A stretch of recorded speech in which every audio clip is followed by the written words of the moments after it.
Tengok. Okay. So ergonomic, introduction to ergonomic. So pengenalan dia. Apa dia ergonomic? Ergonomic adalah the science of fitting jobs to the worker instead of trying to get the worker to fit the job. Maknanya kita sesuaikan pekerjaan tu, task tu dengan pekerja, bukan pekerja dengan task. Kan pagi tadi kita bincang pasal fisiologi dan psikologi kan. Okay? Macam guru-guru. Guru-guru kena tulis dekat whiteboard. Jadi ada guru dia bagus tapi maknanya dari segi ketinggian dia tak cukup. Jadi macam mana nak buat? Supposed to be boleh buat macam mana? Maknanya kita adakan kalau macam dekat dalam makmal sains, ingat tak makmal sains? So makmal sains dia punya papan tulis tu kan kita boleh tarik. Boleh tarik, naikkan, boleh tolak. Jadi dia separuh. Lepas tu kita tarik, lepas tu kita naikkan. Jadi kan papan hijau dia tu tinggi kan? Jadi sebenarnya itu salah satu kaedah untuk kita buat apply ergonomik ni. Maknanya sesuaikan kerja tu dengan orang, bukan orang dengan kerja. So it focus on designing the workstation. So kita design tempat kerja, peralatan, kemudian cara kerja tu dijalankan supaya efisien dan comfort. Comfort ni selesa. Okay. So ergonomics seek to decrease fatigue, injury along with the increased comfort, productivity, job satisfaction, safety, because work injury are not inevitable and well-being job should not hurt you. Well-designed job should not hurt you. Maknanya kita nak bila kita buat kerja tu kita rasa kurang penat, boleh elakkan kita daripada kecederaan, boleh buat kita rasa selesa dan disebabkan oleh itu produktiviti akan meningkat. Dan dalam masa yang sama kita berasa puas hati dengan kerja yang kita buat dan kita rasa selamat dan kecederaan disebabkan oleh poor design tu tak ada, tak berlaku. Ini yang kita nak tengoklah. Sama juga sebenarnya kalau kita tengok design peralatan, design kereta, design tempat duduk, design perabot, kebanyakannya mesti ada kita kata the ergonomic factor dalam design tersebut. Okay. Kemudian kenapa ergonomik? Because bila kita buat kerja, badan kita berada dalam stres bila mana awkward posture. Maknanya keadaan yang kekok. Maknanya bukan keadaan yang biasa kita buat.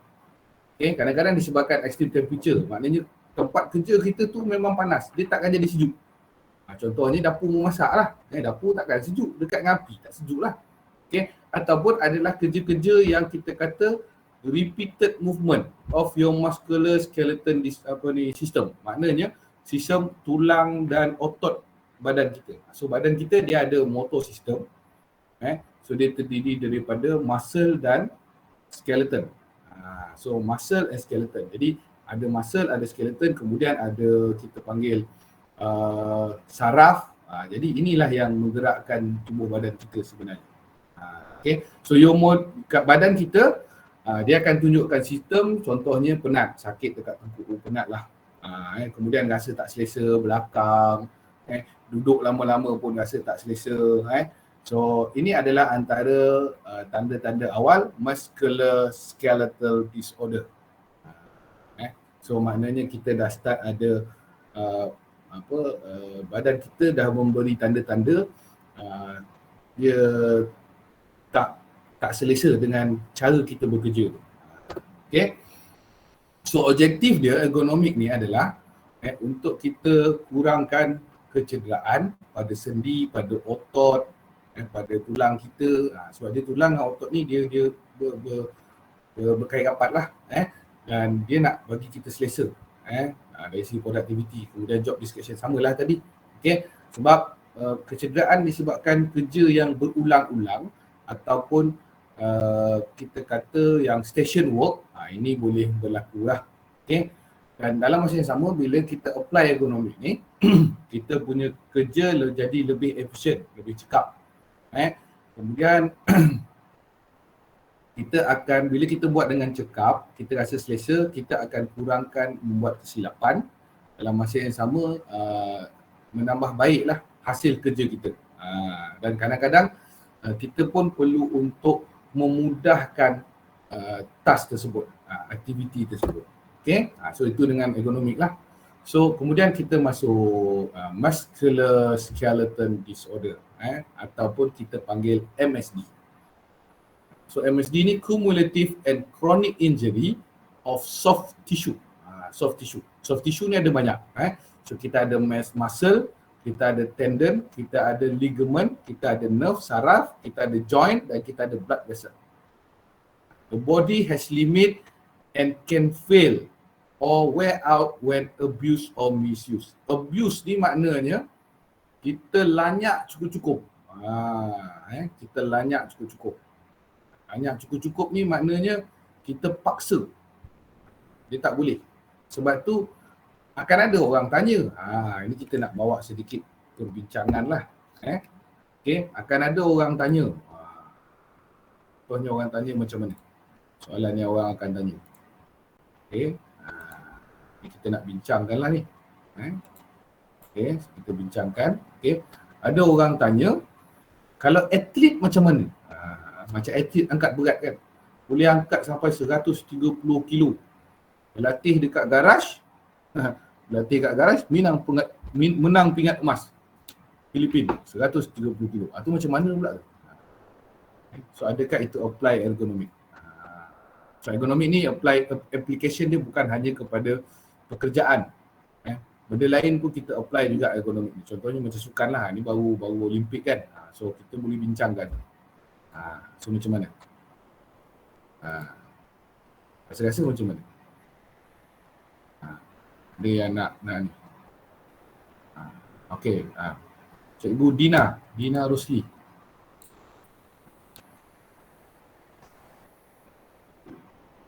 Cikgu Dina ada?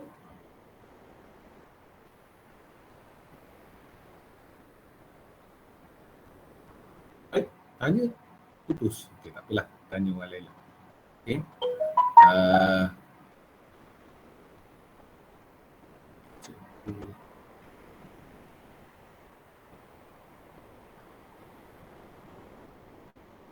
Cikgu Hadibah. Boleh Cikgu Hadibah? Discuss sikit, boleh? Cikgu Hadibah boleh? Cikgu Hadibah Ismail, boleh?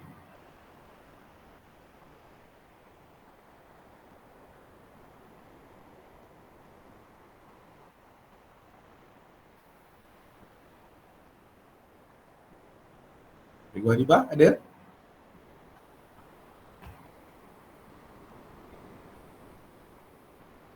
Ada juga. Okey, Cikgu Lianti. Boleh Cikgu Lianti? Kita nak discuss sikit tentang ergonomik ni.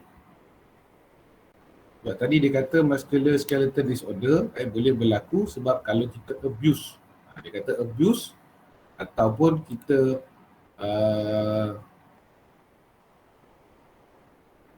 kita misuse. Kita misuse anggota badan kita lah, which is muscle, nerve dan sebagainya. Okey, boleh Cikgu Lilianti? Boleh Cikgu?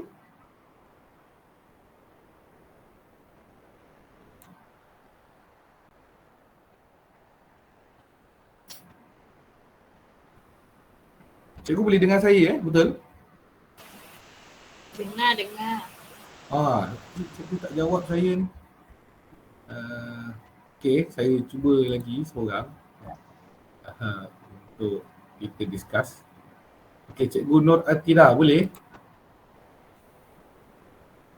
Cikgu Nur Atira? Sebab kita nak kata tadi misuse and abuse. Kita punya anggota badan sebab kita buat kerja secara excessive. Itu kita nak bincangkan. Sebab kalau kita kata secara excessive tu macam kita bersukan. Kita bersukan, atlet kan dia berlatih je. Tak ke itu abuse? Tapi dan satu lagi kalau orang kerja buruh, tak ke itu abuse? Sebab saya nak share juga ni pengalaman saya. Ada? Boleh? Okey, Cikgu Julia. Okey, pun bagus jawapannya. Baik. Okay, atlet memang dilatih setiap hari dan dilatih oleh pakar. Betul? Okey. So maknanya apa yang saya cuba nak sampaikan adalah pertama, atlet dia latih, dia ada rejim latihan. So maknanya dia akan tahu berapa dia akan berat, teknik dia mengangkat berat. So teknik tu yang kita nak belajar tu. Dan kemudian dari segi pemakanan pun dikawal. Sebab atlet kalau jadi atlet, katalah atlet tu non-Muslim, contoh macam Lee Chong Wei. Lee Chong Wei tak boleh minum arak, bukan sebab dia Muslim, tapi sebab dia atlet. Dia takkan minum arak. Sebab kalau minum arak habis, dia punya diet habis. Okay, so itu salah satulah. Kemudian cara latihan dia tu, tubuh badan dia tu, so dia akan kira berapa lemak, berapa mass, berapa protein dia makan. Jadi macam mana dia nak build up muscle dia tu. Sebab ini berdasarkan pengalaman saya, anak saya daripada pinggang dia 31, umur 12 tahun, pinggang 31, berat lebih kurang dalam 58. Itu yang measure lah 58, rasanya pernah lebih 60. Berat darjah 6. Lepas tu PKP ni, saya buatkan rutin latihan dia, saya jaga diet dia dan hari ni berat dia sekarang somewhere in between 46, 47 dan 48. Pinggang dia 27. Jadi saya kena baca, saya buat kajian baru saya boleh bagi anak saya kurus. Dan bukan buat secara ni lah. Tapi dah tua pula penyakit. Contoh Muhammad Ali. Itu disebabkan oleh impact pada kepala dia. Pun sama juga sebab excessive abuse. Ergonomik ni, itu pendapat yang baik. Sebab ergonomik ni, dia sebenarnya, dia bukannya acute effect. Dia adalah, kita panggil chronic effect tadi. So dia lambat. Dia kesan dia kepada kita punya muscle dengan skeleton tadi, dia effect dia lambat. Okay, itu pun satu juga. Sama juga. So atlet kalau dia nak buat, dia kena ikut betul-betul dan dia akan ada rest time supaya body dia tu boleh regenerate balik. Sebab tu kalau tengok atlet, kadang-kadang tengah bersukan apa semua tu, dia pakai ice untuk sejukkan. Macam itu hari Pandalela Renong. Dia terjun tu, nampak kaki dia, belakang dia. Dia buat handstand tu. So ada macam handy plus panjang tu kan. Itu sebenarnya dia nak control supaya dia tak overextend dia punya muscle tu. So nampak orang main badminton tu sama juga overextend. Sebab dia terlebih guna. Dia abuse dia punya anggota badan. Sebab nak jadi world champion memang susah. Atlet susah. Okay, so bila dah lama-lama nanti slowly badan dia dah tak ni lagi. Sebab tu atlet maksimum 40. Tapi kalau kita bekerja, kita kena jagalah betul-betul. Okay, alright. So now saya sambung balik.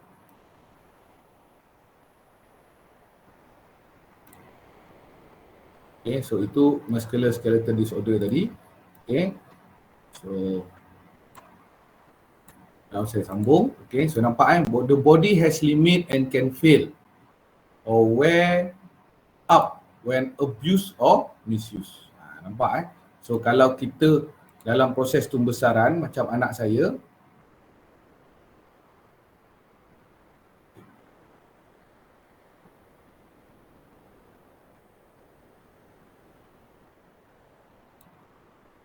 okay, boleh dengar saya? So maknanya kalau kita kalau kita abuse kita punya tubuh badan tadi, so dia akan jadi masalah lah kepada kita. Sebab tu kita kalau waktu membesar dia akan pulih balik. Tapi kalau kita dah capai pembesaran optimum, maksudnya umur 22, 23 tu, lepas tu untuk sel tu regenerate balik, dia boleh regenerate balik tapi dia lambat. Okay. Kemudian ergonomik. What are musculoskeletal disorder? Muscular skeletal disorder, MSD. So define sebagai kecederaan pada muscle, tendon, ligament, joint, nerve and disc. Disc ni bukanlah CD tu, tapi disc ni macam slip disc lah. Maknanya bahagian tulang belakang lah especially. Okay. So that are caused or aggravated by our action or environment that does not follow safe and healthy workplace. Maknanya kita buat kerja-kerja fizikal ni, kita tak follow safe practice. Contohnya cara mengangkat yang salah. So yang paling glamour sekali MSD ni adalah carpal tunnel syndrome ataupun CTS, which occur when the nerve which run from the forearm to the palm of the hand, maknanya daripada tangan ni, daripada kita bersiku, dia turun pergi tangan, daripada forearm pergi kepada palm kat sini, pergelangan tangan, okay, become pressed or squeezed at the wrist, dekat sini. Maknanya dia tertekan dekat sini. Ini yang paling glamour, yang paling top lah, kalau kita kata dalam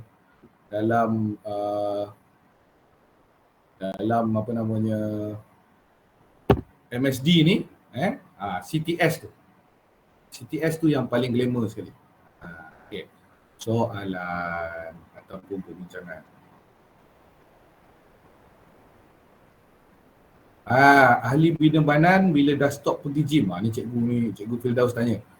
Ahli bina badan bila dah stop pergi gym, terus perut jadi buncit, lengan jadi kendur. Kenapa ya? Okey, soalan yang sangat baik. Okey. Sebab sebenarnya ada sesetengah ahli bina badan, dia nak cepat otot dia tu naik, so dia tak buat secara semula jadi. Dia gunakan pemangkin. So antaranya adalah steroid. So steroid ni dia direct. Steroid ni dia kita kata direct untuk pergi ke otot. Okay, so otot tu dia bukan develop disebabkan oleh kita punya aktiviti sangat, tapi dia stimulate by the steroid. Itu satu. Kemudian untuk jadi ahli bina badan ni pun sama, sebab dia kena kontrol dia punya makan. So dia kena, body dia kena lean. Maknanya lean tu tak ada lemak langsung. Tapi mustahil body kita tak ada lemak langsung. Sebab kita kena gunakan lagi satu, bila muscle kita dah besar, kemudian kita tak kontrol makan, so dia pump. Kita makan, lepas tu dia terus balut kita punya otot tu. So dia balut kita punya otot tu. Lepas tu kalau kita kurang makan, yang dia bakar bukan lemak, dia akan ambil dekat otot dulu. So otot tu jadi kecil balik. Okay, set itulah keindahan. Kalau kita sebagai Muslim ni, keindahan dia adalah berpuasa itu, kita akan reduce kita punya fat, sebab badan kita dia ambil fat yang ada dekat bahagian-bahagian yang ada. So salah satu dia perut. Kalau nak perut kecil sebenarnya kena kontrol manis dengan lemak, dengan karbo. So kena banyakkan makan protein, kemudian jangan makan sampai kenyang. Itu dia punya apa nama? Tips dia. Tapi jangan play with hunger game dia panggil. Okey, tadi kita sambung balik. Kat sini CTS. CTS carpal tunnel syndrome. Sebab dekat sini ada tunnel sebenarnya, ada macam apa nama dia panggil, macam kabel yang bawa, yang kontrol kita punya saraf dekat sini masuk kita punya tangan. So ada reseptor dan sebagainya, ada otot dan sebagainya. Complete lah semua. Kita boleh rasa kita punya jari ni. Tapi saraf-saraf tu datang daripada sebelah dalam. So dia masuk satu dalam the whole, dalam kabel tu ada saraf-saraf. So kabel tu akan pegang kat sini. So dia ada macam, bila kita buk, dia terasa kat sini. So otot dia, urat-urat ni semua dalam tu. Jadi kenapa jadi macam CTS tadi? Ini soalan saya nak tanya dekat ni lah, apa namanya, Cikgu Adila yang daripada UPM. Ada Cikgu Adila, ada? Adila. Sorry ada. Cikgu Fadila ke Cikgu Adila? Cikgu Fadila lah dah jawab tu alang-alang. Okey. Fadila. Okey, Assalamualaikum Cikgu. Alright. Okey, nak tanya. Okey, Cikgu dulu belajar kat mana sebelum jadi cikgu? Saya belajar dekat UPSI, UPSI. Berapa tahun belajar kat UPSI? 4 tahun. 4 tahun. Jadi daripada semester tahun pertama sampai tahun keempat guna komputer kan? Banyak tak buat assignment? Banyaklah juga. Ada tak tidur dengan assignment? Ada. Pernah tak tahapnya type assignment lepas tu tidur? Pernah tak? Masa last sem buat effort Okey. sampai ke petang. Okey. sampai Sampai ke subuh 24 jam tak tidur. Biasalah tu student. 24 jam tu okey. Saya dulu zaman saya belajar 3 hari tak tidur. Biasalah ambil engineering. Okey, so CTS kerana carpal tunnel syndrome. So yang ini berlaku adalah disebabkan oleh apa? Bila kita type keyboard, kita letakkan palm kita. So dia tertindih macam ni. Jadi orang yang bekerja dalam bidang IT, dalam bidang perbankan, telemarketing, so dia banyak letak kan dekat tu, tangan dia dekat apa? Keyboard macam ni. Dia letak, dia type. So satu hari lebih kurang 6 jam. So memang dia sikit tapi lama-lama antara simptom dia adalah kita akan start rasa sakit dekat siku. Gerak sikit, siku kita rasa sakit. Sebenarnya bukan siku. Sebab saraf tu dia pergi kepada siku, reseptor dekat siku dia rasa sakit. Ada tak rasa macam tu? Ada. So itu dah start. So dia punca kat sini. Kemudian itu tanda-tanda pertama simptom. Simptom yang kedua adalah bila kita start mengangkat. Sebab bila kita angkat, kita ada ni kat sini kan. So kita rasa sakit kat sini. Ada rasa tak? Ya. So itu simptom yang kedua. Lepas tu bila kita menggenggam, dia dah start rasa sakit. So sebenarnya ini adalah disebabkan oleh itu MSD lah tu, Muscular Skeletal Disorder, tapi spesifik name dia adalah CTS. Dan ini kita kena jaga sebenarnya. Sebab kalau peringkat yang teruk, sangat teruk, bila dah teruk baru kita pergi jumpa doktor sahkan, hantar, last kali dia terpaksa potong. Ada saraf kat sini, dia kena buka. Dia macam pembuluh macam tu. So urat-urat kita lalu kat dalam ni, so dia potong.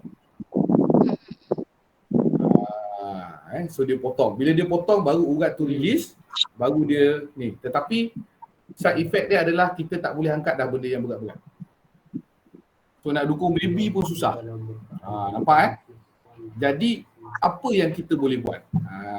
Okay. So antaranya adalah tahu tak stress ball? Stretch ball. Stress ball. Bola stres. Yang besar.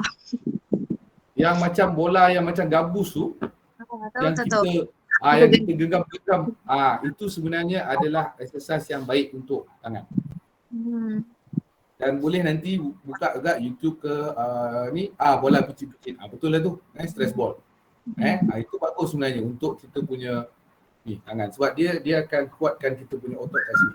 Sebab kita menggenggam barang adalah sangat kurang sebenarnya. Okay, so itu antaranya lah. Itu saya nak share pasal CTS. Sebenarnya banyak orang mengalami benda ni. Saya pun pernah. Dulu saya pakai jam agak besar. Okay, anak saya 1 tahun sikit. So kena ajar dia buat genggam tu stress ball tu. Stress ball tu bagus. Saya pakai jam agak berat, tapi pakai jam hari-hari dan lebih daripada 8 jam. Sampai satu tahap, jam besi tu saya rasa tangan saya macam sakit dekat ibu jari. Okay, so cikgu, terima kasih cikgu. So nanti cikgu boleh cari stress ball tu, startlah buat exercise untuk tangan ni. Okay, alright. So ada soalan tadi. Okay, so beberapa minit seeloknya kita buat senaman tangan tu. Okay, senaman ni kita tak ada spesifik lah sebenarnya. Cikgu khas hari ni.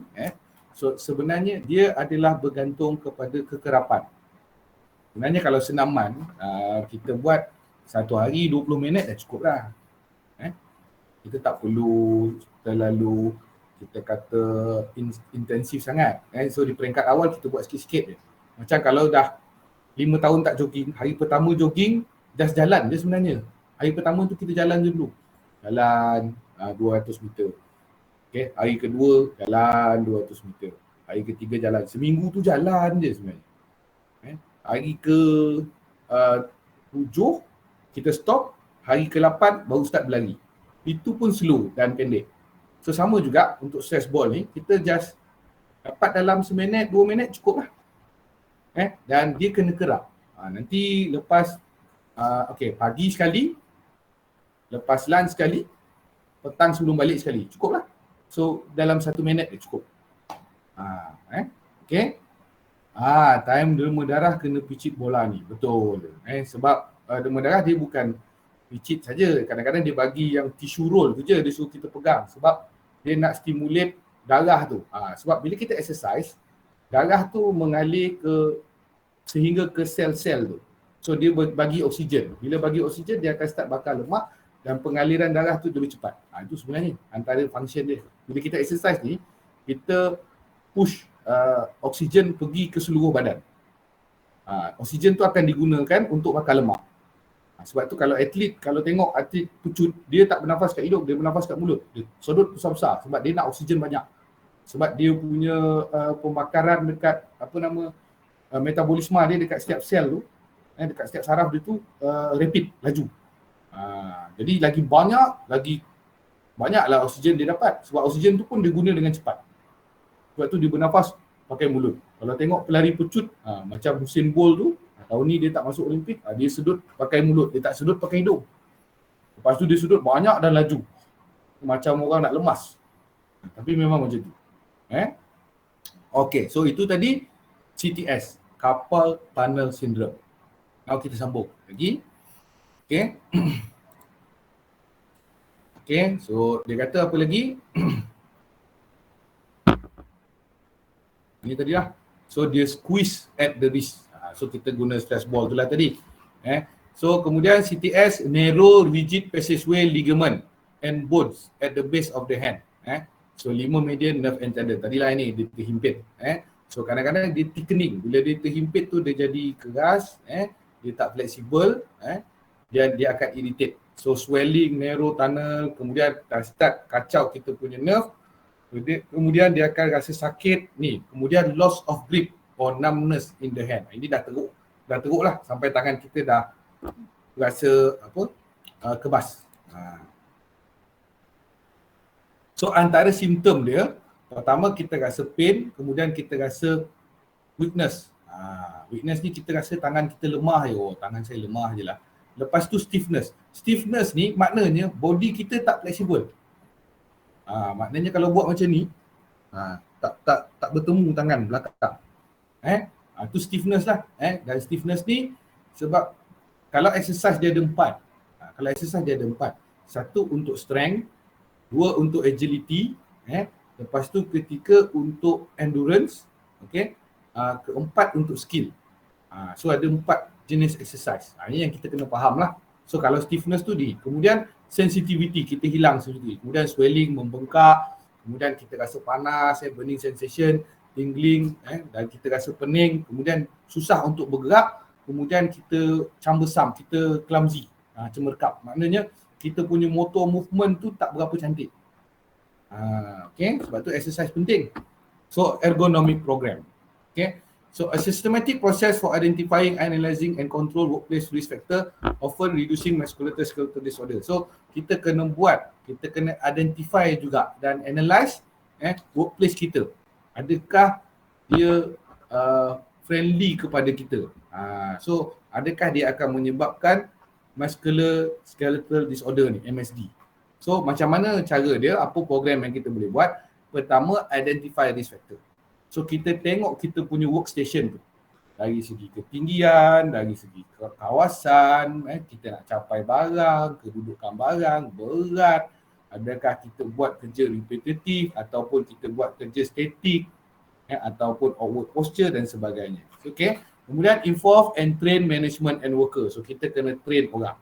Sebab itu sebenarnya kenapa cikgu-cikgu macam kita bincang semalam, ada banyak masalah pada tulang belakang. Contohnya, ada cikgu dia suka mengajar dia duduk je. Ada cikgu suka mengajar dia berdiri je. Sebenarnya kalau kita berdiri sepanjang hari pun memberi impak kepada tulang belakang. Kena pula kasut yang tak sesuai. Itu pun sama. Kemudian collect health and medical evidence. Ini kalau ada pelaporan dan sebagainya. So benda ni boleh dibincangkan dalam safety committee. Kemudian implement your ergonomic program. Kemudian evaluate. Ada tak? Kita kena buat program untuk mencegah sama ada nak tukar workstation, tukar cara kerja, dan lain-lain lagi lah. Kemudian evaluate lah program tu. Okey. Soalan. Soalan. Okey. Cikgu Adila. Cikgu betul ni. Betul lah. Cikgu Adila. Nur Adila binti Zulkifli. Itu saya. Cikgu muda ni. Cikgu muda ni kena tanya banyak. Okey cikgu. Cikgu tak pernah mengajar secara bersemuka lagi kan? Betul? Pernah dalam 5 minggu tapi tak lama lah.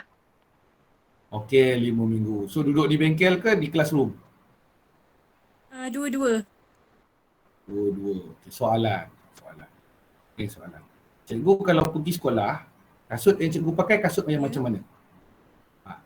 Flat shoes. Kenapa cikgu pakai flat shoes? Sebab senang saya nak bergerak. Okay, senang nak bergerak. Betul. Ya, betul lah. Saya dengar. Betul. Okay, so flat shoes. Cikgu pakai flat shoes tu, flat shoes yang macam mana? Adakah cikgu pakai kasut sukan? Ataupun cikgu pakai kasut bata ke? Macam mana?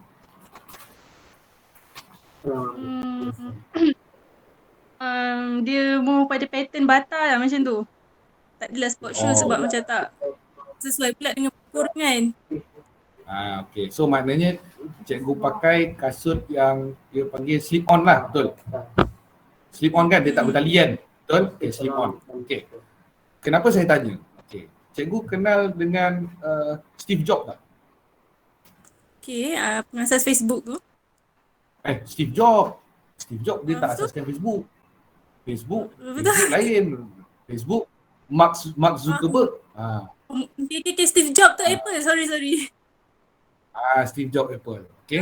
Steve Jobs Apple. Pernah tak tengok Steve Jobs dia buat produk pengenalan produk dia?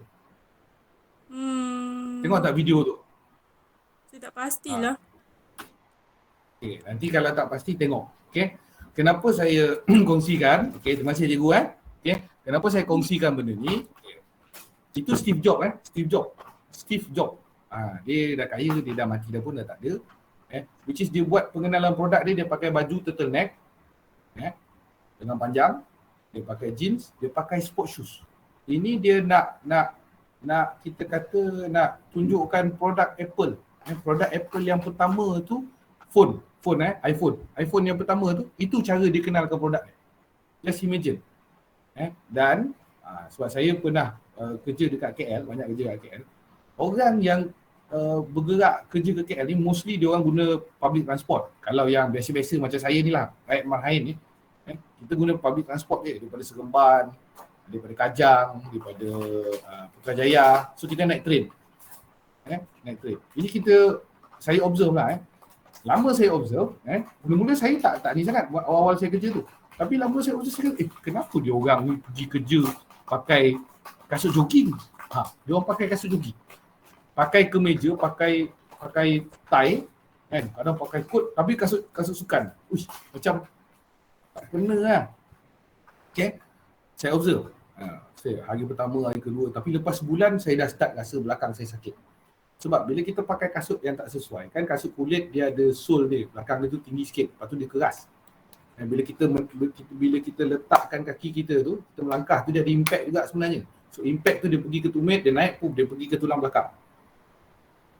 Okay, so dia pergi dekat tailbone kita. So rasa sakit. Saya cakap, apa hal ni? Lepas tu saya berbual dengan kawan saya tengok kawan saya, dia datang kerja pakai sport shoes, dia balik, dia sampai office, dia tukar kasut office. Saya cakap, okay. Steve Jobs dia, okay, betul, dia suka pakai baju dan kasut yang sama. So dia malas nak fikir benda tu. Tu salah satu lah. Kemudian kenapa dia pilih kasut sport. Ada reason dia sebenarnya. Okay, so nampak jadi sampai office baru tukar kasut office. So saya cakap, okay, dia simpan kasut kat office, tapi kasut untuk travel, dia pakai kasut lain. Okay, baru saya faham. Start daripada tu, saya pun praktis. Dan kalau saya mengajar secara kelas berhadapan, saya memang akan pakai sport shoes. Sebab tu kita nampak dia punya movement pada kasut punya design. Sebab dia ada kaitan dengan ergonomik juga. Kalau tengok Skechers, Skechers punya kasut office macam sport shoes. Sebab tu dah ada kasut-kasut yang kita kata Skechers yang slip on untuk perempuan boleh pakai dengan baju kurung. So all this sebenarnya ada kaitan dengan ergonomi. Jadi ini pun membantu kita sebab kita memang berjalan dekat tempat kerja, kita pun mengangkat dan sebagainya. Jadi itu sesuai. Sebab dia bila dia cushion, dia akan serap impact. Saya dulu mula-mula pun saya tak tahu, anak saya main skateboard kan melompat hentak. Rupa-rupanya insole dia tu memainkan peranan. Baru-baru ni anak saya dia mengadu lutut dia sakit sikit dan sebagainya, so kena stop lah. Sebab dia punya impact tu. Tapi dia masih dalam proses pemeriksaan, insyaAllah dia akan pulih lah.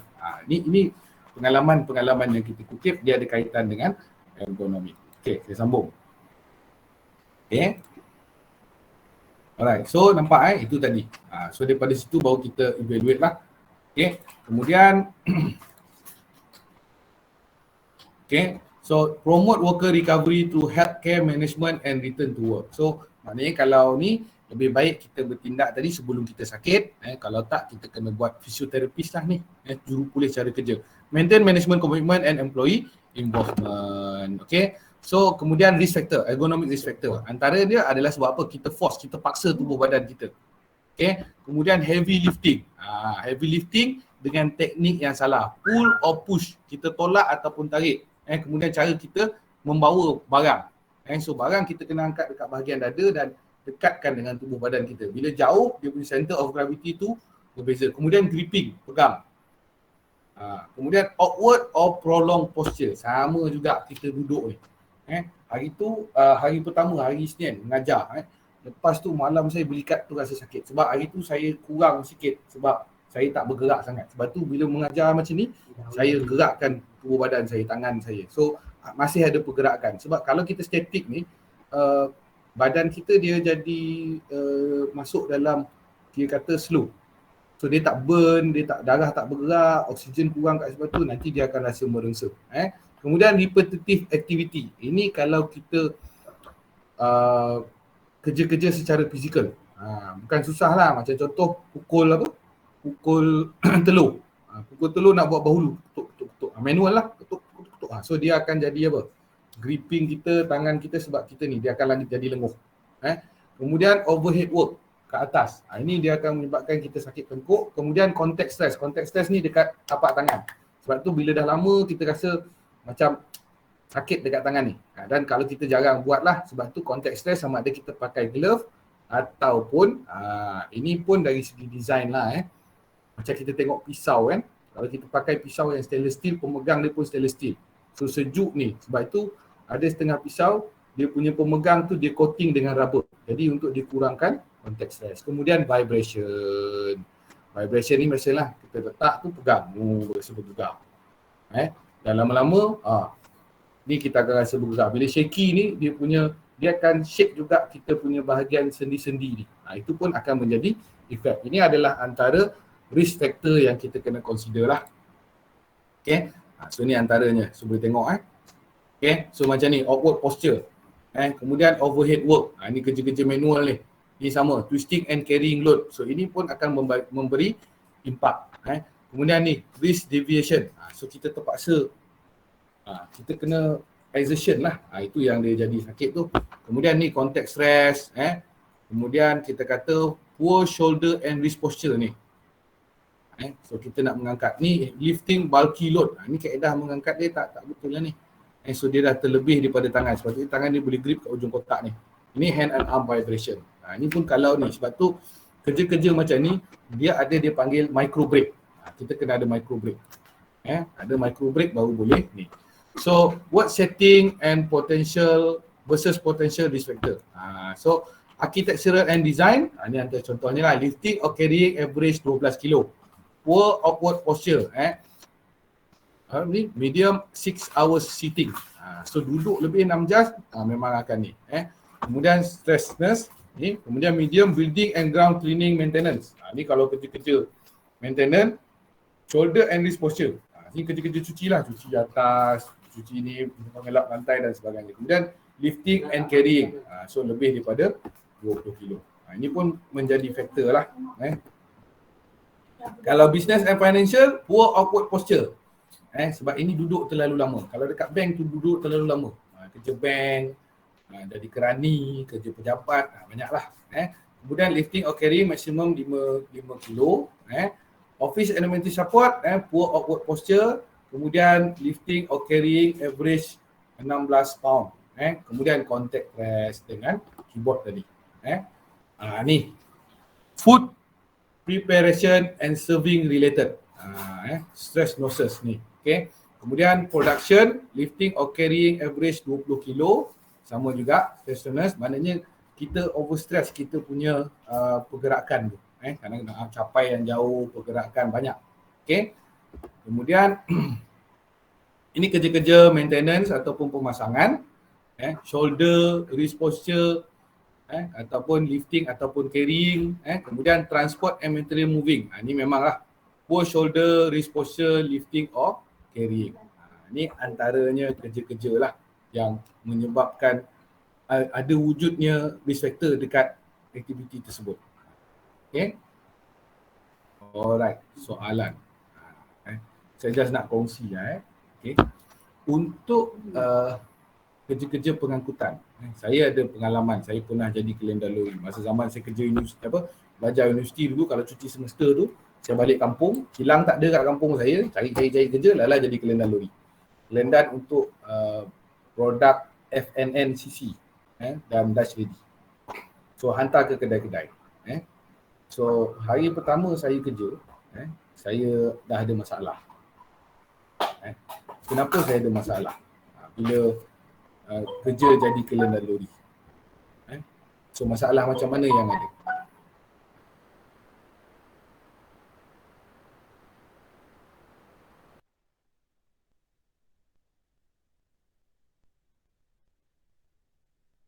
Tak budak. Apa dia punya risk factor, tubuh badan mana dia yang akan sakit dulu. Itu kita nak tahu. Ada. Cikgu Nur Alfira, ada? Cikgu Nur Alfira?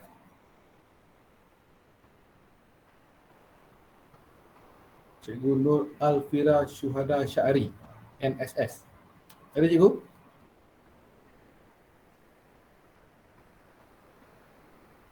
Tak ada? Okay, tak ada tak apa. Minta Cikgu Julia lah. Cikgu Julia? Cikgu Julia Mazli ada? Ya, saya. Okey, boleh onkan kamera cikgu? Ya, boleh. Okey, Assalamualaikum cikgu. Waalaikumsalam. Oh, dengar suara tersekat-sekat. Okey, mungkin cikgu punya lain saya okey. Alright. Soalan. Cikgu pernah tak tengok kelendar lori bekerja? Pernah nampak tak? Pernah. So kelendar lori dia hantar barang apa? Macam-macam. Hantar makanan, hantar barang. Okey, kelendar lori katalah hantar air mineral. Air mineral yang 500 ml tu kan. So dia daripada kilang dia hantar pergi kedai borong. Kan? Betul?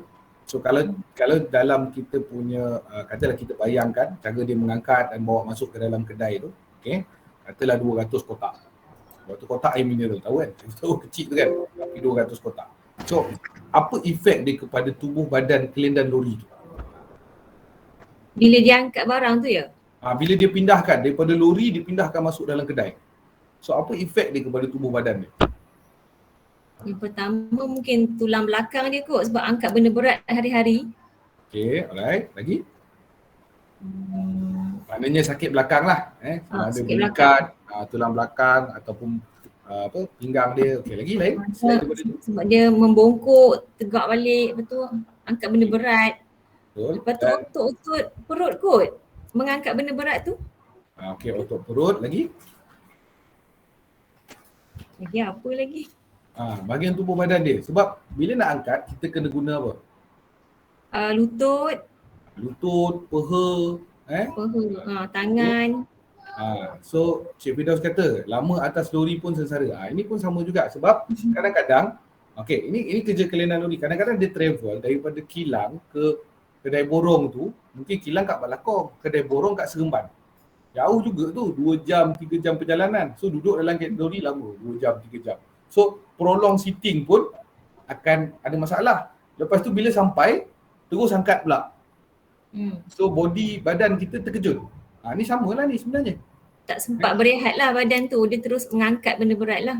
Maknanya badan kita dalam keadaan tidur, lepas tu kita terus push dia. Cikgu pernah nampak ke kelendan lori dia buat stretching dulu sebelum angkat? Ada?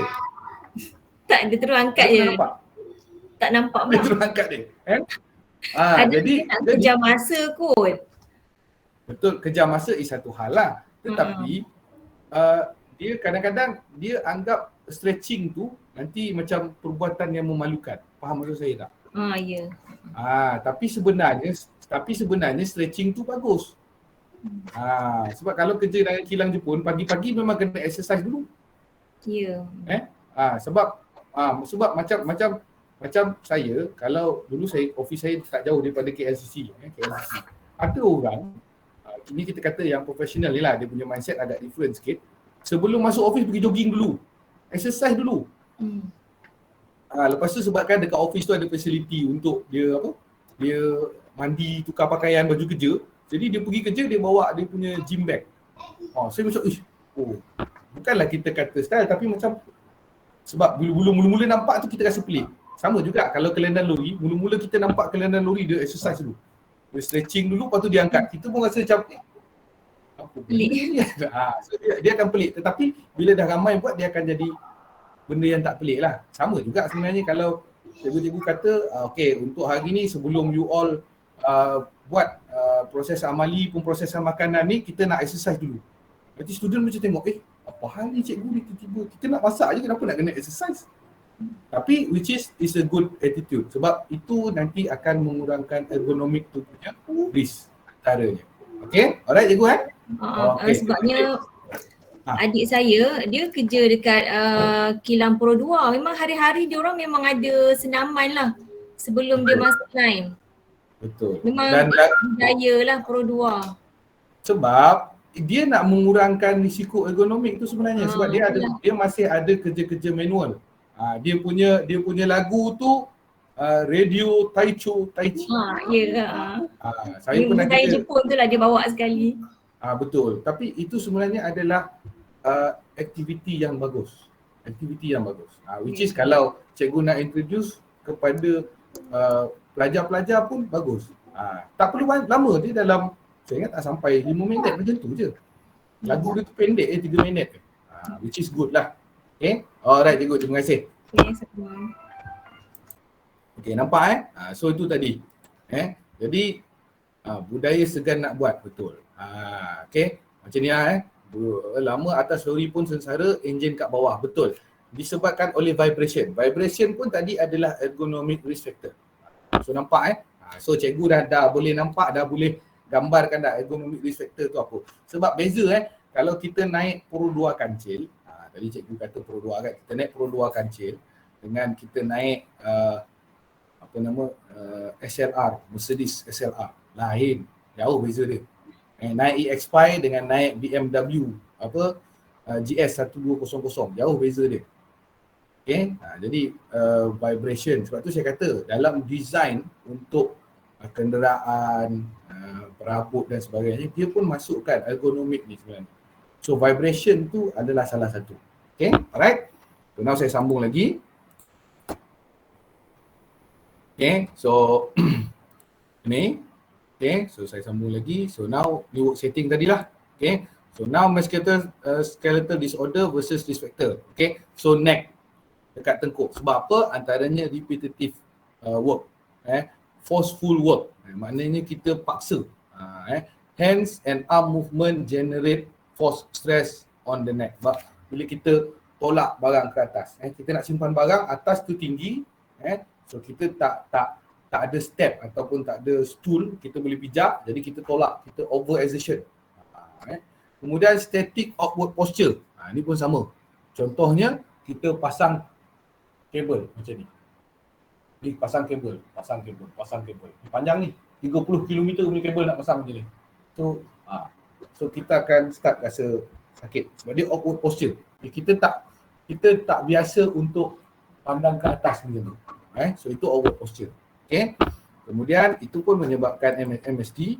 Kemudian shoulder, tendonitis. Repetitive work with awkward shoulder posture. Sama lah macam tadi. Kadang kita kena buat macam ni. Ataupun mungkin jauh jarak macam ni. So sebab tu kena kedudukan tu, workstation kita tu kena okey. Kemudian static shoulder load, contact stress. Ni macam ni. Tak parang. So kemudian overhead work, samalah tu.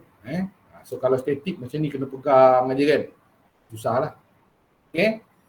Kemudian dia kata ni tadi, okay.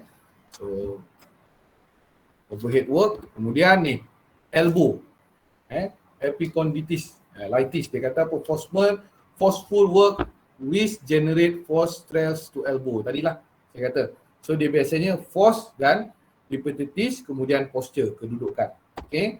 Kemudian CTS tadilah. CTS tadi berpunca daripada apa? Force, repetition, kita menaip tu, posture, kemudian gabungan daripadanya. Hand wrist, combined wrist factor, high repetition, forceful, hand and wrist exertion. Sebab tu kalau kita chopping chopping tu, sebab tu kerja berkumpulan potong. Kalau 50 kilo bawang, sebab tu teknologi dicipta. Tak boleh ni. Pakai yang hiris yang macam tu.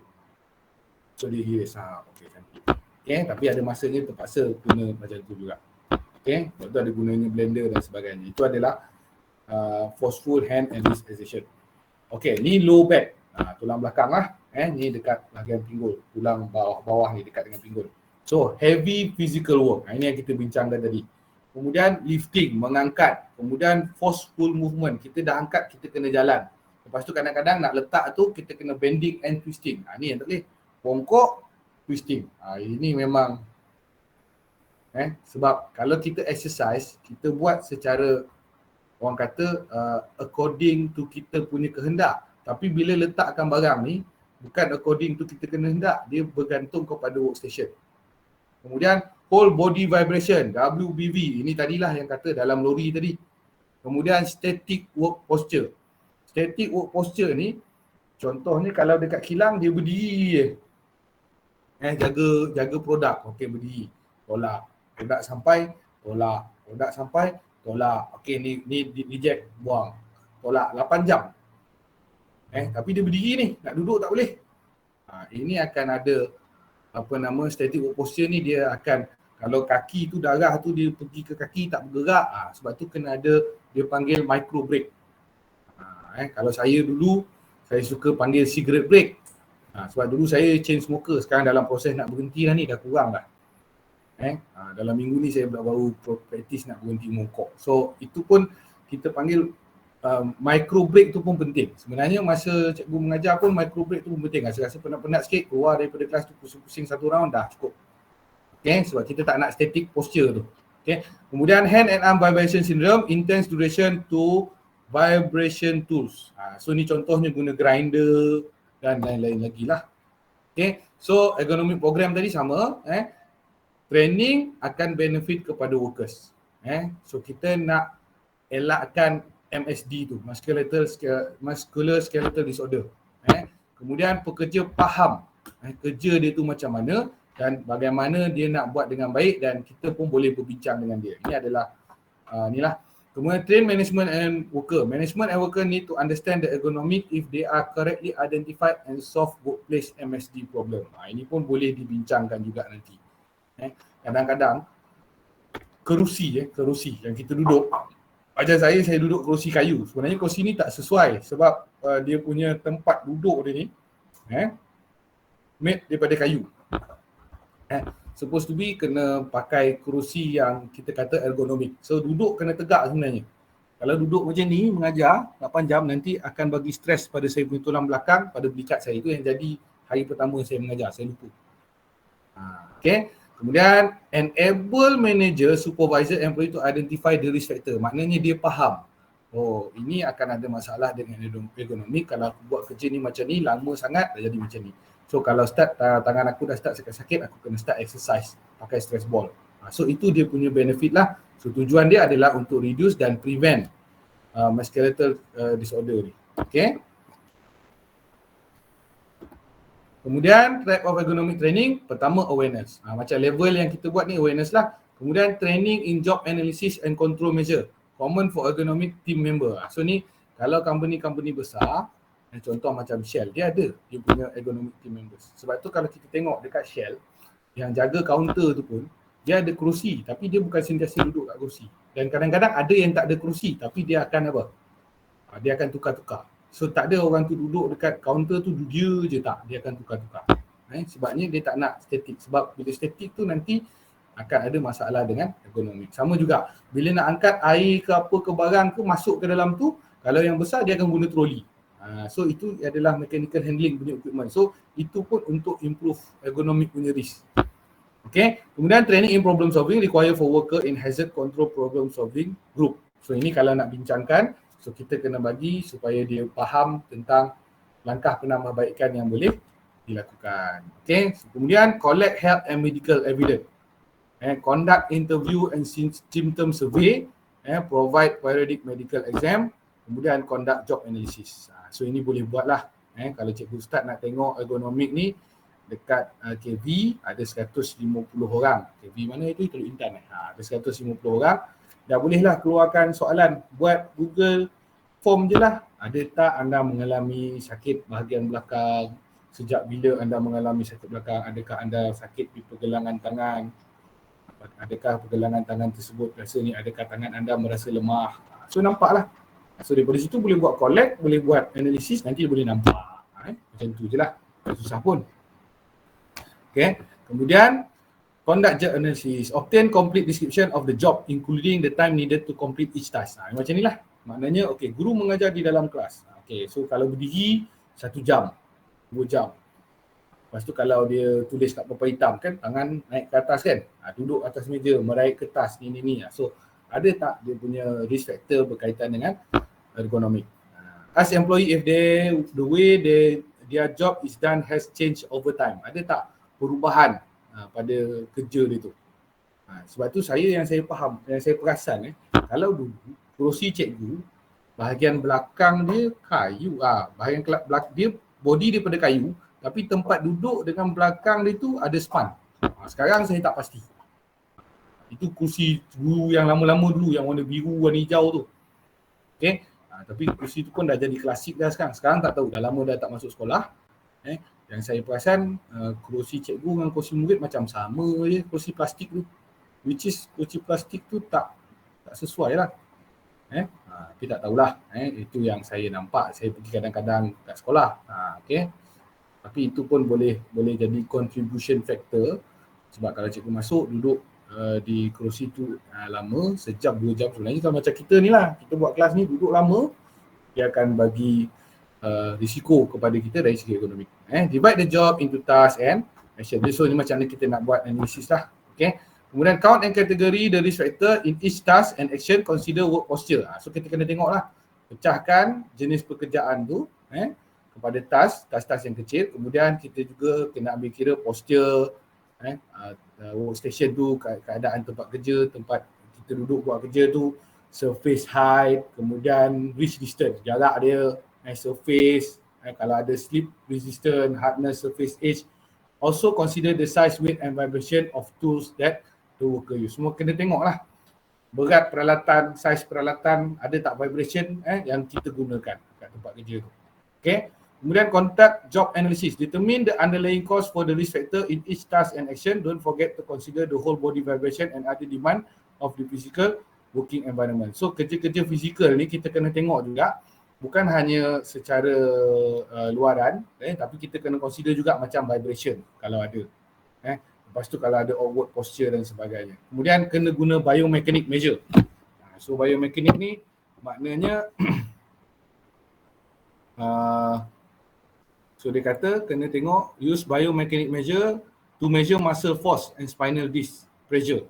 Ini kena buat kajian lah, kena panggil orang yang ada alat dia untuk check tu. Sebab dia kata kat sini to measure oxygen consumption pun kena tengok juga. Heart rate, physiological test and measure perceived exertion. Ini atlet dia ada benda ni. Sebab tu saya kata tadi, so dia tengok semua ni biomechanics ni, macam mana pergerakan dan sebagainya. Okay, so kalau kita nak buat, kalau memang kerja kita tu memang prolong, contoh dekat call center ataupun data center, itu memang kita kena tengok lah. Tapi kalau di KV saya rasa tak, sebab masih lagi kita ada bergerak dan duduk, so kemudian ada break in between, micro break tu tadi. Okay. Kemudian conduct job analysis.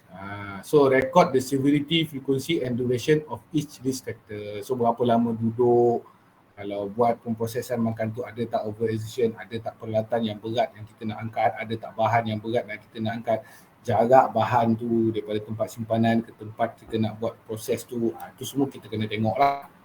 Dan kena collect kalau ada medical evidence yang mengatakan dah start ada masalah, rasa lenguh, kemudian numbness, rasa dia kata rasa kebas dan sebagainya. Okay. Kemudian barulah kita implement. So antaranya engineering control, so improve kita improve susunan, kemudian kita kena buat perubahan lah, dan juga design reka bentuk tu, kemudian kita kena ubah, tukar tools, macam contoh kerusi ni, peralatan, workstation, packaging part of products. So penambahbaikan ni akan jadi efektif, sebab dia akan reduce contributing factor kepada MSD tadi. So inilah cara dia, tapi sebab susah, sebab kita kena ubah banyak. Macam contoh redesigning, takkan nak ubah balik, rombak balik, pindahkan, tukar, alih tempat dia. Kalau mesin besar susah lah. Macam semalam kita cerita pasal chiller kan. Chiller tu dah tentu duduk kat situ. Macam mana kita nak alihkan chiller tu bagi dekat? Takkan workstation nak pergi dekat sana, workstation pergi dekat sana dah. Dia akan involve banyak benda. Memang efektif, tetapi paling susah yang kita nak implement lah sebenarnya. Sebab tu di peringkat awal, kalau kita kata syarikat-syarikat yang multinational yang besar, dia dah tengok awal-awal lah design dia tu. Design dia tu. Sebab just sharing, saya masa saya pindah rumah saya ni, masa saya pindah rumah saya ni, saya nak beli perabot. Antaranya saya beli kursi ni lah yang saya duduk ni. So masa tu sampai ke pengetahuan saya ada satu kilang perabot dekat Nilai nak tutup. Dekat Nilai, kilang apa nama dia? Dia macam Hong Leong punya fume hoverboard macam tu lah. Fume furniture macam tu. Jadi apa namanya, saya pun pergi ke situ dan tengoklah perabot-perabot dia. Dia kebanyakannya perabot dia yang dia kata display unit. Ni antaranya lah, tapi ni bukan display unit, dia ada banyak benda ni. Yang ni saya beli 4 biji RM30. Satu ni RM30 dan dia solid wood. Kalau ikut harga pasaran ni boleh jadi dalam mahal jugalah, beratus jugalah. Jadi masa tu saya tanya bila kelas kilang ni akan beroperasi, saya kata. So dia orang cakap, seller tu cakap yang ni, dia kata kita tak boleh tutup lagi sebab kita ada order daripada Petronas. Petronas punya workstation, dia kata. Petronas punya katil. Saya kata Petronas order untuk apa? Saya kata itu adalah untuk projek dekat Rapid Pengerang. Oh, saya kata saya nak tengoklah dia punya meja. Dia punya meja macam meja macam ni, tetapi meja dia ada mekanisme dia boleh tiltkan. Lepas tu meja tu boleh tinggikan. Oh, saya cakap ini best ni. Lepas tu saya kata saya nak beli. Oh, kita tak boleh beli. Kita tak jual, dia kata. Sebab ini specially design. Memang Petronas request design ni sebab dia nak buat dekat ni, dia kata. Nak hantar ke Pengerang. Saya kata, alah, kalau jual saya satu dia orang bukan tahu pun, tak boleh. Benda tu ada dalam kontrak, dia kata kita dah deliver habis, dia kata lepas kilang ditutup baru kita boleh jual. Maknanya dia dah cease operation baru dia boleh jual. Oh, okey. Tapi meja tu memang menarik. Dia tegak macam ni, dia boleh tinggikan, boleh rendahkan, lepas tu dia boleh tilt macam tu. Lepas tu dia boleh tilt ke depan lagi.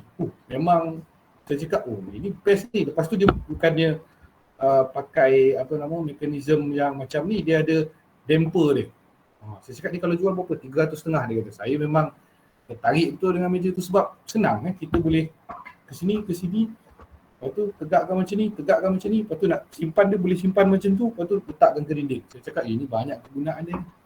Okay, jadi itu antaranya lah.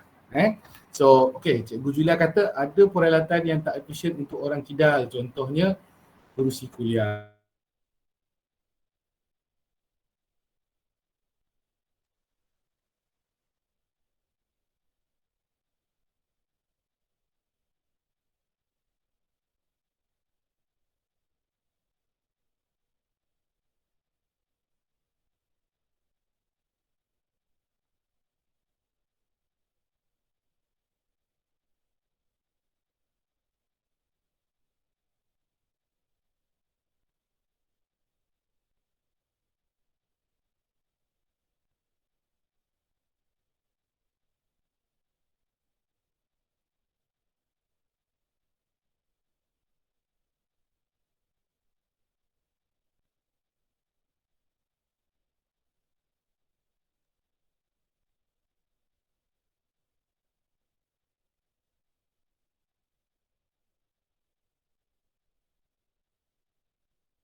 Okay. Alright, okay, minta maaf terputus talian tadi. Okay, alright. So Cikgu Julia tadi. Sekejap ya. Oh, hilang dah mesej dia. Sebab terputus tadi. Cikgu Julia kata apa tadi? Kerusi. Kerusi untuk orang kidal. Okay, Cikgu Julia. Okay, alright. Okay. Assalamualaikum Cikgu Julia. Okay, boleh onkan ni. Boleh onkan kameranya.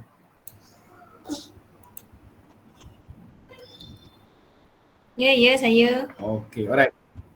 Cikgu kidal ke cikgu? Tak. Tapi ada kawan yang kidal lah. Okay, itulah masalahnya. So, sebenarnya kidal ni dia orang yang pintar. Orang yang pintar. Tu, Cik Firda pun kidal. Sebab dunia ni dimonopoli oleh orang kanan. Ya. Okay, so dimonopoli oleh orang kanan. Jadi orang kidal ni dia memang bukan diminta, tapi kita kata dia adalah dominant hand dia adalah ataupun anggota dia yang dominan adalah sebelah kiri. Tetapi sebab kita daripada kecil, okay, kita daripada kecil kita hanya orang kata apa? Kita hanya dilatih ataupun secara nalurinya kita hanya gunakan satu tangan yang dominan. Tapi sebenarnya benda ni can be practice. Itu cerita dia. Okay, saya nak share dengan cikgu-cikgu lah. Okay, sekejap cikgu Cikgu apa?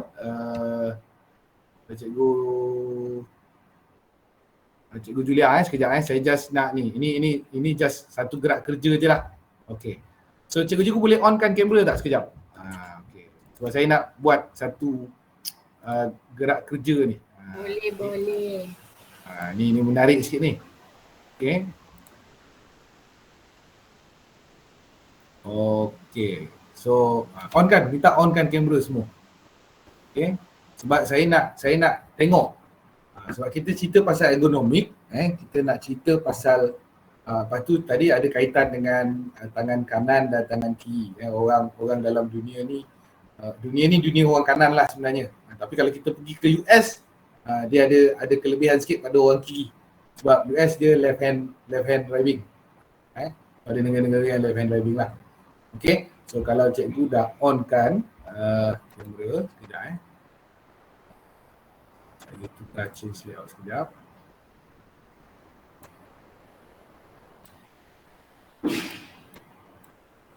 Okay, so saya tak nak. Okay. Alright, so cikgu boleh nampak saya kan? Okay, so now ni tangan, kalau saya angkat ni tangan kanan saya lah, ni tangan kiri saya. Okay, so cikgu ikut apa yang saya buat. So angkat tangan kanan, tangan kiri. Boleh? Okay, so macam ni. Saya tak tahulah ada cikgu yang dah pernah buat ke belum. Okay, tangan kanan kita pusingkan ke hadapan. Tangan kiri pusing ke belakang. Okay, buat serentak. Tukar. Cikgu Akilah pusing dua-dua ke depan. Ataupun pusing dua-dua ke belakang. So nampak Okay, pusing. Oh, berubah. Bila ni bergerak ni ubah tiba-tiba. Kita rasa dah gerak ke depan Itu kita rasa gerak ke belakang tapi dia tak boleh. Dia tiba-tiba berubah. Okay. So apa yang saya nak sampaikan sebenarnya, benda tu kita boleh latih. Sama, everything kita boleh latih. Macam contoh juggling kan. Tetapi kita kena tahu teknik dia. Juggling tu kadang-kadang sebab dia ada step dia, kita kena baling, tinggalkan. Anak saya main skateboard. So skateboard dia pun ada dominan kaki kiri, kaki kanan. Tapi sebenarnya boleh dilatih untuk tolak kaki kiri dan tolak kaki kanan. Tetapi dia panggil muscle memory. Maknanya kita sampai satu tahap dia gelar ada unconscious competency. Macam saya. Cikgu tengok saya bagi training boleh cakap. Sama dah macam cikgu pun. Contohnya cikgu Julia. Okay. Soalan boleh, tanya boleh cikgu Julia. Cikgu, adakah cikgu memang bercita-cita nak jadi cikgu? Soalan tadi. Ya. Memang bercita-cita nak jadi cikgu. Cikgu mula bercakap depan orang ramai ketika usia berapa? Bercakap Public speaking. Tahun 4. Public speaking. Tahun 4. So masa mula-mula tu ada rasa berdebar tak? Berdebar. Tapi itu cikgu. Tapi bila dah lama-lama buat kan, rasa debaran tu ada lagi tak? Tengok keadaan lah. Kalau macam yang audience kita tu orang yang, kalau dengan anak murid okey lah. Okay. Kalau audience kita tu orang yang contoh macam berpangkat ke, ada jawatan tinggi, dia ada power lebih kita. Okey, faham. Sebab kenapa? Sebab antaranya adalah sebab kita memasukkan idea-idea yang negatif ke dalam minda kita. Sebab kita buat persepsi nanti orang ni mesti tak suka. Padahal orang tu tak kisah pun. Kan? Contoh macam ahli politik lah, dia bagi ceramah politik kan. Dia kisah ke apa kita fikir? Dia tak kisah, dia cakap je apa dia nak cakap. Sebab others people opinion tak membantu kita. Dia punya style fikir ni. Tapi debaran tu dia akan berkurang kalau saya buat persediaan yang lebih. Betul. That is one of the thing. Maknanya kita buat persediaan yang lebih, kita akan rasa lebih selesa. Persediaan, ada latihan sebelum tu, so dia nervous tu kurang. Tetapi adalah lebih baik kalau cikgu start belajar step spontaneous. Spontaneous ni lagi susah. Ya, betul, itu susah. Spontaneous lagi susah. Jadi DJ dengan MC, DJ lagi susah saya rasa. Betul. Jadi apa yang saya nak sampaikan adalah tadi kita cerita pasal tangan kiri dan tangan kanan, betul? So everything yang kita nak buat, kita kena ada latihan, dan kemudian daripada latihan tu kita akan sampai satu tahap kita panggil unconscious competency. Kita tak sedar pun kita dah sangat mahir. Okay, so kita tak sedar pun kita sangat mahir. Contohnya bawa kereta. Kita dah selalu sangat bawa kereta, sampaikan kita bawa kereta sambil jawab WhatsApp. Ada buat tak you? Okay, sebab kita dah confident. Sebab kita dah terbiasa. Jadi kita tak tengok brake, kita tak tengok pedal minyak, kita tak tengok tempat mana nak letak kunci, semua dah tahu. Jadi sebab kita selalu buat, that means practice. So kalau takut spontaneous tu, start buat spontaneous. Start buat spontaneous, so kita akan improve. Samalah, selalu buat. Dia punya trik adalah selalu buat. Macam bila saya tengok, ni saya kutip jugalah sebab tadi kita cerita pasal tangan kiri dan tangan kanan kan. Jadi orang tangan kiri ni hidup dekat dalam orang tangan kanan, dia tak ada masalah. Tapi kalau orang kanan hidup kat tempat tangan orang kiri, orang kanan ada masalah. Sebab dia tak biasa. Kalau tiba-tiba beli motor, dia punya throttle minyak tu sebelah kiri, habis orang tangan kanan. Orang tangan kiri, dia tak ada masalah. Throttle tangan kiri. Dulu aku guna tangan kanan, sekarang guna tangan kiri. Lagi baik, alhamdulillah dia kata. Untuk kan Cikgu Firdaus. Throttle tangan kiri. Ada jumpa motor throttle tangan kiri? Tak ada. So nampak ini perbezaan dia lah. Sama juga. Bila kita kata ergonomik tadi, bila kita selalu praktis benda yang betul, secara automatik kita mampu menjaga kita punya tubuh badan. Sebab tubuh badan kita ni memudahkan kita untuk bergerak dan sebagainya. Okey cikgu kan? Alright. Cikgu tu boleh tunggu tangan kanan tak? Okey. Alright. So cikgu dah kata apa? Okey.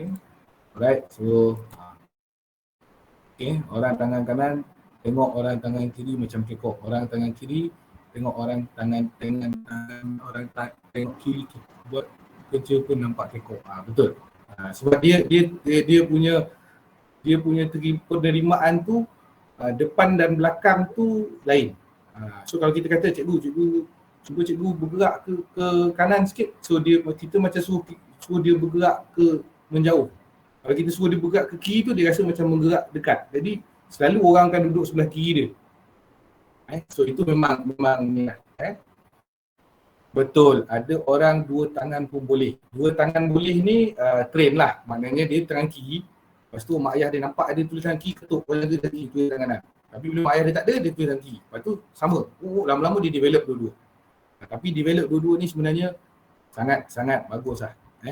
Ada mesin yang jadi masalah untuk gunakan. Itu pun kita boleh masukkan sebagai ergonomik tadi. Okay, so now saya sambung lagi. Sikit je lagi. Okay.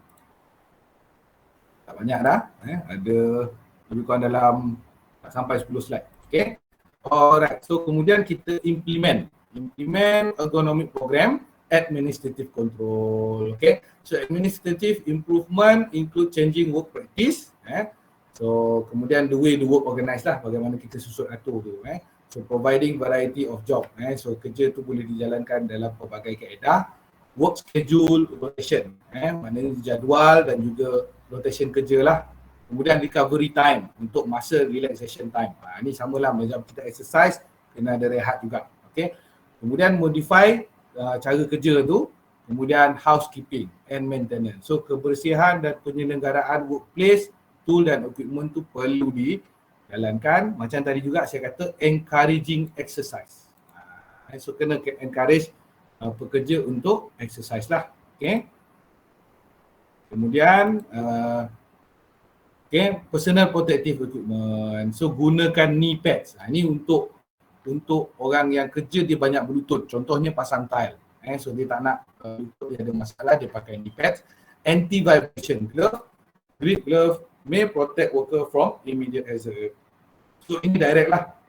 Dan PPE ni inexpensive dan kita boleh gunakan banyak kali. Tapi dia jatuh bawah administrative, tapi dia tak termasuk bawah administrative atau engineering control. Tapi PPE ni boleh digunakan lah. Okay.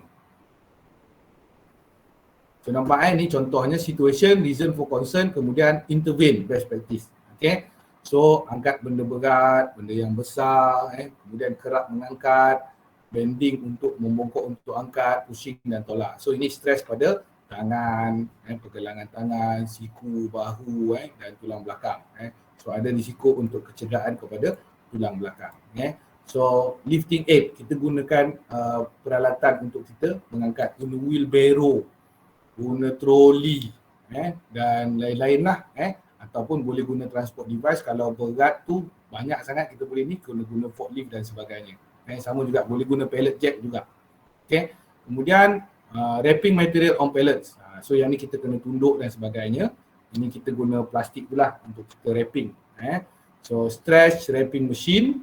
Kemudian using hand tools. Ni untuk kita ni guna wrapping machine lah. Maknanya kita pijak macam kita wrapping bag dekat airport tu. Okay. Kemudian hand tools with prolonged or repetitive force. Maknanya kita guna peralatan yang berulang-ulang. Contoh gergaji dan sebagainya. Manual lah. So risk of upper extremity MSD. Maknanya tenderness, carpal tunnel syndrome tangan. Okay. Kemudian hand tools, power tools. So ini untuk mempercepatkan kerja. Kemudian reduce force requirement, shape and design orientation. So peralatan tu kita tengok. So kalau nak potong, sebab tu kalau kita tengok sushi, pisau dia kena sangat tajam. Sebab nak potong ikan tu. Dan teknik dia tu pun dia angkat ikan, dia potong semua sebenarnya bukan buat suka-suka, bukan just nak tunjuk-tunjuk je. Itu memanglah teknik dia. So macam mana nak handle material. Kemudian grab spring force dan posture. So cara kita pegang dan kedudukan badan kita lah. Okay. Kemudian cleaning ataupun assembling or packing workstation. So sama, bahu, tulang belakang. CTS dan juga tulang belakang lah. So kena tengok ergonomic design workstation. Jadi kita tak perlu nak tunduk sangat. Lepas tu kalau boleh buat sambil duduk, boleh buat sambil berdiri. Kedudukan meja ada yang tinggi, ada yang rendah. So sebab tu kalau nak ubah workstation ni memang dia cost dia tinggi. Sebaik-baiknya sebelum kita buat workstation tu kita dah take into account ergonomic tadi. Kemudian manually involve assembling process and material handling. Okay. Stress on hand, wrist and elbow. Kemudian apa ni MSD dan termasuklah tendonitis dan CTS tadi. So boleh buat automation. Ini untuk kita kata assembly point. Maknanya pemasangan dan juga proses lah material handling. Okay. So evaluate ergonomic program tadi. So kita kena tengok balik, follow up the intervention. So make sure cadangan kita untuk mengurangkan risiko tadi kita dah apply lah. Kemudian tak ada new MSD yang terlibat. Okay. Kemudian since worker may be sore from doing their job differently and using new muscle group, check with other after 1 week, again after 1 month. So yang ni kalau dia kita tukarkan dia ke tempat kerja yang berlainan, jadi kita kena dapatkan feedback lah sama ada dia ada kurang ke ataupun dia rasa lebih teruk dan sebagainya. Okay. Kemudian majikan develop return to work program in which modified job, kemudian restrict duties and temporary job transfer are provided, okay, to accommodate MSD tadi. So kalau ada orang yang dah start menunjukkan tanda-tanda dia ada masalah dengan MSD, dia disebabkan oleh ergonomi tadi, so kena bagi dia rehat. Lepas tu kalau dia masuk kerja balik semula, kena assign dia dekat tempat kerja yang lain lah. daripada yang dia biasa buat. Kemudian kena tengok. Kemudian kena bagi latihan dan khidmat nasihat berkaitan dengan MSD lah supaya dia boleh tahu. Pekerja boleh tahu. Ni antaranya majikan punya ni lah. Kemudian sambung lagi, kena galakkan pekerja untuk report MSD ni. Sebab kadang-kadang kita perlu juga untuk maklumkan kepada qualified healthcare. Kemudian healthcare ni akan bagi tahu macam mana nak overcome sama ada orang tu sesuai dengan kerja tu ataupun tidak. Kemudian mungkin perlu modify kerja dan restrictkan dia punya tugas tu lah. Mungkin waktu yang pendek ataupun kena pindahkan dia untuk sesuai dengan tubuh badan dia. Kalau kita tak boleh ubah tadi workstation tadi. Okay. Kemudian engage in safe work practice. Safe work practice, kemudian mana cara kerja yang betul. Kemudian follow workplace safety and health rules, kena ikut peraturan. Kemudian report and sign untuk sistem MSD tadi, muscular skeletal disorder tadi. Okay. Alright. So ni objektif dia. Kenapa kena ada komitmen antara majikan dan pekerja lah. So pekerja pun dia kena faham. Make the workforce more aware of the skeletal disorder punya risk factor tadi. Kemudian realistic expectation, kemudian menggalakkan kerjasama di kalangan pengurus, eksekutif, jurutera, supervisor dan pekerja. Okay. Kemudian ini pun sebenarnya akan membantu untuk menggambarkan organisasi itu mementingkan keselamatan dan kesihatan pekerjaan. Okay. Kemudian direct input pekerja. Ni kalau safety committee kena tengoklah ni concern. Ada tak dapat aduan-aduan benda-benda macam ni. So sebab tu perundingan tu penting.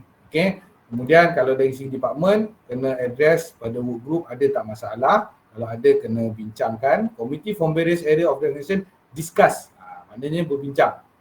Daripada beberapa bahagian tempat kerja tu berbincang untuk resolve MSD ni. Make recommendation and action. Okay. Alright, so habis dah. Ada soalan? Ada soalan tak cikgu? Kalau kekejangan otot ketika amali, apakah tindakan yang perlu dilakukan? So, bila main drill, memang rasa sebelah tangan kebas sikit lah. Rasa lumpuh, bukan lumpuh, dia kebas sebenarnya. Sebab tu sebenarnya sebelum drill pun, kita kena, exercise lah sikit dulu. Lepas tu drill, buat jangan secara berterusan. Buat satu dulu, relax. Okay? Sambung dan sebagainya. Selalunya masa buat tak sakit. Okay? So bila buat rasa bunyi. Betul. Sebab kadang-kadang masa kita buat tu, kita exert otot tu, macam ni kan otot tu, kita tak rasa. Tapi bila kita dah guna, baru dia start. Sebab otot ni kita akan stress otot tu. Sebenarnya kalau nak build body, kita kena stress otot tu. Kita stresskan dia. Lepas tu masa recovery dia tu, masa kita rehat tu, baru dia naik balik. Sebab tu macam kalau kita tak pernah lagi, lama tak lagi, lepas tu kita lagi. Kita paksa lagi. Sebenarnya kita stresskan otot tu. Tapi kalau kita tak rehat, kita tak bagi dia recovery time, besok tu buat lagi, itu yang dia jadi over exertion tu. Ataupun kita abuse dia. Itu yang tak boleh sebenarnya. Okay? Alright, Cik Firdaus kata, kalau berlaku kekejangan otot ketika amali, apakah tindakan yang perlu dilakukan? Ada tak cikgu-cikgu daripada KB lain yang pernah mengalami student ataupun dia sendiri kejang otot? Ataupun cikgu sendiri kejang otot? Pernah tak? Ada tak? Ada tak cikgu yang nak kongsi? Tak ada lagi setakat ni. Cikgu Hayati tak ada. Nanti kita tanya cikgu yang daripada UPM tu. Mana dia? Cikgu Adila pada UPM. Betul tak? Cikgu Adila ada? Ada tak Cikgu Adila? Tak apa, tak payah on camera pun tak apa, jawab je. Sebab dekat UPM tu ramai atlet juga tu. So antaranya sebenarnya kalau kena kekejangan otot, kekejangan otot ni adalah dia disebabkan oleh muscle tu dia shorten. Dia orang kata apa? Beri masa rehat untuk otot. Betul. Satu lagi sebab masa tu dia kejang tu, sebab dia over stress, lepas tu dia tak boleh nak expand. Jadi dia nak protect dia shorten. Tapi dia shorten tu menyebabkan kita sakit. Sebab kita tak ada agility. Agility sebab ada bahagian otot yang tak kuat. Sebab apa saya tahu ni, anak saya baru kena gitu. Dia jogging, lepas tu dia jarang sprint. Sehari tu ada sekali tu saya minta dia sprint. Dia sprint sak, lepas tu dia panggil apa nama dia? Dia macam otot dia dekat ni. Sebab dia ada glute tu otot dekat bahagian punggung. Glute dia tak kuat. Lepas tu dia punya apa dia panggil? Dekat belakang lutut dia tu. Dekat belakang lutut tu ada macam satu saraf. Saraf tu dia kejam. Dia kejam. Okey. So dekat situ mula saya ingat dia apa dah nama dia, ada terms dia. Dia tengok dah kejang. Jadi kena bagi rehat satu. Urut pun boleh tapi tak semua orang boleh urut. Tu kena dia panggil sport massage. Sport massage kalau orang tua pun boleh lah, kalau orang tua yang pandai. Ataupun kena bagi dia rehat dan letak ais. Tapi rehatnya dekat seminggu jugalah. Sebab otot dia tu dia cramp, dia tarik, dia menarik sebenarnya. So antaranya adalah sebab pemakanan juga, sebab tu makan daging tu perlu. Tak pakai saline plus spray. Boleh sebab dia panggil anti-flammable punya medicine boleh pakai. Anti-flammable punya medicine pun boleh pakai. Sebab kalau tengok antaranya kalau dalam sport science dia suruh pakai aspirin. Kena makan aspirin. Aspirin tu dia akan bagi ni. So sebenarnya antaranya adalah makan daging merah tu dia akan membantu untuk otot kita. Sebab tu sama juga kalau buat macam nak buat otot, nak buat body, kita nak lean body, kita kena ambil kurang karbo, kita kena ambil lebih protein. Adakah akan ada kesan sampingan jika spray berlebihan? Yang tu saya tak boleh nak sahkan sebab saya tak buat pembacaan saya. Yang tu kena tengok balik lah macam mana. Tapi setakat yang saya observe lah, kalau atlet pun macam kat Olimpik tu dia spray selamba je. Tapi nak kata kesan sampingan tu, actually apa pun akan ada kesan sampingan kalau kita buat melampaui batas. Itu je. Exercise tu pun dia kalau kita terlampau dia akan jadi masalah juga. Makan terlebih pun masalah juga. Terlalu tak makan pun sampai jadi anorexia pun terlebih juga. So kena everything tu kena orang kata so-so lah.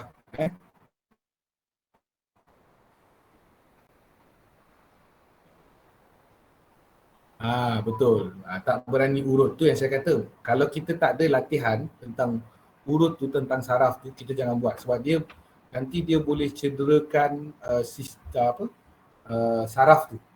Mungkin dia tak cedera pada asalnya sebab kalau otot tu koyak ataupun tendon tu koyak, itu jadi masalah yang lebih teruk.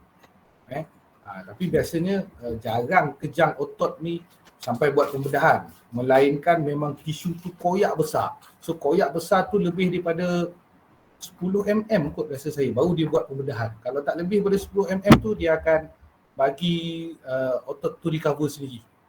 Sebab tu kalau young age, maknanya umur yang muda, budak kecil dan sebagainya, so dia boleh recover balik sebab tissue build up dia tu, sebab body dia dalam masih development lagi. Tapi kalau dah sampai umur ni, guna hot air bag boleh juga. Tapi sebenarnya yang terbaik adalah guna ais.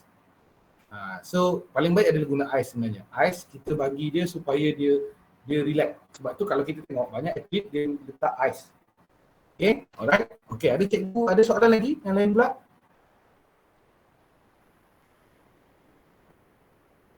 Okay, ada soalan lagi? Okay, so habis dah bahagian ergonomik. Soalan pun rasanya tadi dah share. Okay, soalan tadi dah share. Dah boleh buat dah soalan ergonomik itu. Okay, kemudian dah habis 4 soalan rasanya. So untuk esok, cikgu-cikgu akan bersama dengan Encik Jo lah. Okay, alright. Jadi untuk hari ni kalau tak ada lagi soalan, mungkin saya akan release awal lah cikgu-cikgu sekalian. Jadi cikgu-cikgu boleh berbincang sebab besok dah nak kena submit dah, tapi besok bahagian sebelah pagi rehat dah ada test dah, tapi petang nanti dah nak kena submit. Dan saya harap cikgu-cikgu semua boleh siapkan tutorial yang diberikan ni. Sebab kalau tak siap nanti besok dah tutup dan sebagainya, nanti ada yang kita kata tak siap nanti sebab maklumat ni semua pihak JW Training akan hantar kepada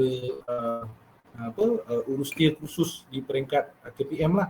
Jadi nanti macam kelihatan macam cikgu-cikgu tak bagi kerjasama pula, jadi tak apa orang kata tak seronok lah. Mungkin cikgu ada ni kena present ke, yang ini nanti akan diberitahu esok. Nanti saya akan tanya dengan Encik Jo lah, sebab kita ada kekalan masa juga sebenarnya. Nanti kalau nak present 4 grup, sebelah pagi ada modul, sebelah petang pun ada modul. Nanti nak present satu kumpulan mungkin perlukan dalam 15 minit, 15 dan perlu 1 jam dah untuk present saja. Jadi 1 jam tu untuk kita punya online kelas ni, session ni sangat berharga lah sebenarnya. Tapi kita tengok nanti macam mana. Saya akan bincang dengan Cik Johari, Cik Jo tu, Cik Razif, dan juga saya akan bincang dengan Mbak I lah untuk saya tetapkan esok. Tapi make sure besok dah siap. Maknanya kalau tak present pun dah boleh submit. Sebab itu ada pemarkahan tu. Kita nak masukkan dalam markah. Okay. Alright, ada soalan lagi nak tanya? Kakak ni tak ada. Okay, jawablah okey Alright, so kalau tak ada, saya nak pass kepada Mbak I semula, okay, untuk kalau ada apa-apa pesanan lah daripada urustia. Mbak I, ada? Mirah, saya panggil Mbak I je. Okay.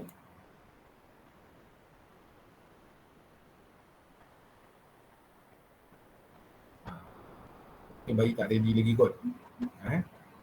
Sebab katanya attendant dan sebagainya.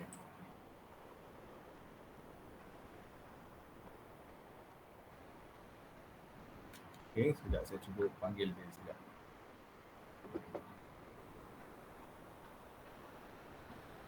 Okay, mungkin dia tak ada kat station dia. Okay, ada apa-apa soalan lagi nak ditanyakan cikgu sementara kita tunggu Mbak I ni? Okay, so sebelum ni sebab hari ni dah last lah dengan saya. Okay, so sekiranya saya ada tersalah, tersilap, terkasar bahasa, mungkin terlalu laju ke, terlalu perlahan ke, saya minta maaf dengan cikgu-cikgu.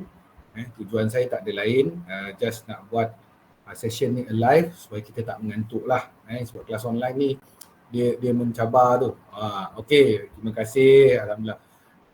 InsyaAllah diizinkan Allah sihat-sihat je lah. Saya pun minta tak ada apa-apa yang memudaratkan lah. Takut juga sebenarnya kalau ikutkan hati saya tak nak ambil dari sini, tapi nak jaga apa namanya kemaslahatan umat ni, terpaksalah ambil. Saya lebih kepada tak reda nak ambil ni, tapi ambil je lah. Okay. Alright, so again saya minta maaf kalau saya ada terbuat tersalah, tersilap, terkasar bahasa dan sebagainya. Saya minta maaf.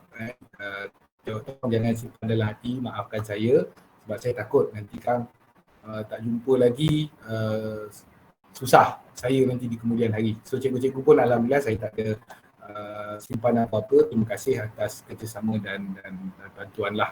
Okay, alright, saya bagi pada Mbak I. Silakan Mbak I.